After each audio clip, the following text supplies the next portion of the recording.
متی رسول کی انجیل اس کا 6 باب 5 آیت سے 10 آیت تک۔ دعا کے بارے میں تعلیم۔ اور جب تم دعا کرو تو رہکاروں کی مانند نہ بنو، کیونکہ وہ عبادت خانوں میں اور بازاروں کے موڑوں پر کھڑے ہو کر دعا کرنا پسند کرتے ہیں تاکہ لوگ ان کو دیکھیں۔ میں تم سے سچ کہتا ہوں کہ وہ اپنا اجر پا چکے۔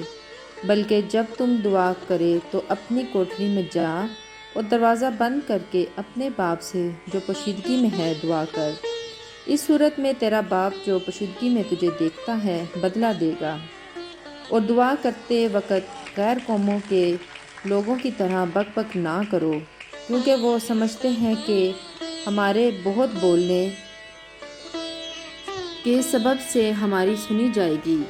پس ان کی مانند نہ بنو، کیونکہ تمہارا باپ تمہارے مانگنے سے پہلے ہی جانتا ہے کہ تم کن کن چیزوں کے محتاج ہو۔ پس تم اس طرح دعا کیا کرو کہ اے ہمارے باپ تو جو آسمان پر ہے، تیرا نام پاک مانا جائے، تیری بادشاہی آئے، تیری مرضی جیسے آسمان پر پوری ہوتی ہے زمین پر بھی ہو۔ ہماری روز کی روٹی آج ہمیں دے، اور جس طرح ہم اپنے قرض داروں کو معاف کیا ہے، تو بھی ہمارے قرض ہمیں معاف کر، اور ہمیں آزمائش میں نہ لا بلکہ برائی سے بچا، کیونکہ بادشاہی اور قدرت اور جلال ہمیشہ تیرے ہی ہیں۔ آمین۔ پاک کلام کا پڑھا اور سنا جانا خداوند کی برکت ہو۔